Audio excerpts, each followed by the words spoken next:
विमा उतरवलेल्या शेतकऱ्यांना प्रति हेक्टरी 17,000 रुपये अधिक मिळणार। तर क्रॉप कॉम्पेन्सेशनच्या संदर्भात जवळपास या ठिकाणी आपण 65 लाख हेक्टर करता 6,175 कोटी रुपये देण्याचा निर्णय केलेला आहे। आपण प्रति हेक्टरी अतिरिक्त 10,000 रुपये देण्याचा निर्णय केलेला आहे। नमस्कार। अखेर आज सर्व शेतकऱ्यांना खुश खबर म्हणजे काय, अखेर पीक विमा बँक खात्यात जमा होण्यास सुरुवात।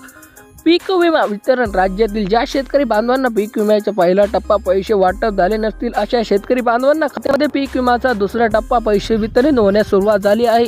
पीक विम्याचा पहिला टप्पा वितरण झालेला आहे। आज निधी जमा होत आहे। कारण महत्त्वाच्या या निर्णयामुळे आज सकाळपासून निधी वितरण सुरू झाली आहे। काही जिल्ह्यांमध्ये हेक्टरी 20,000 रुपये, काही जिल्ह्यांमध्ये हेक्टरी 30,000 रुपये, काही जिल्ह्यांमध्ये हेक्टरी 40,000 रुपये, काही जिल्ह्यांमध्ये हेक्टरी 50,000 पर्यंत पीक विमा वाटप होत होता। ज्या शेतकऱ्यांना 2022, 23 आणि 2024 या 3 वर्षात अतिवृष्टी नैसर्गिक आपत्तीमुळे नुकसान झाले आहे अशा सर्व शेतकरी बांधवांना आज निधी जमा होत आहे। ज्या शेतकऱ्यांना बांधवांना भरपूर दिवसाची प्रतीक्षा संपत आहे। महाराष्ट्र राज्यातील 36 जिल्ह्यांपैकी 12 जिल्ह्यात पहिला टप्पा वितरण झाला असून लवकरच तिसरा टप्पा वाटप होणार आहे। या टप्प्यामध्ये पीक विम्याचे पैसे सर्व शेतकऱ्यांच्या खात्यात हेक्टरीप्रमाणे वाटप होत आहे। पीक विम्याची वाटप पाहणारे सर्व शेतकरी बांधवांना प्रतीक्षा संपत आहे। अखेर अर्थानं शेतकऱ्यांना खात्यात पैसे वाटप व्हायला सुरुवात झाली आहे।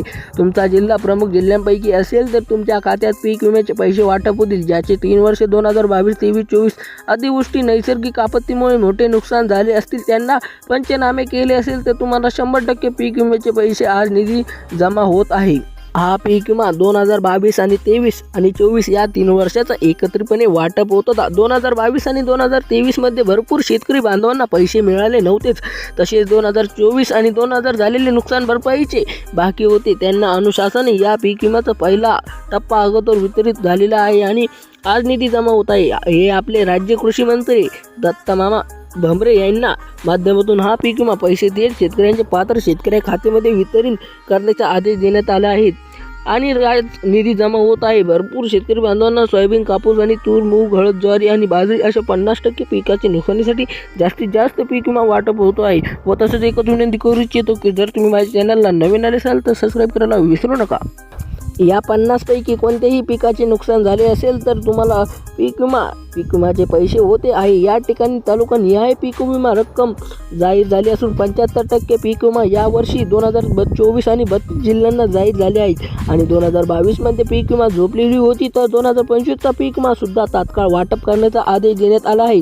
2025च्या या पीक विमा कधीपासून वाटप होईल तसेच तुम्हाला अर्ज पाठवणे ठरले जात आहे। या काहीच माहिती देणाऱ्या आहेत। सर्व अगोदर 2022, 23 आणि 24 या 3 वर्षात पीक विमा आज निधी जमा होत आहे। राज्य सरकारने दिलेल्या माहितीनुसार सरसकट सर्व शेतकऱ्यांच्या खात्यात पीक विम्याचे पैसे वाटप होणार आहे।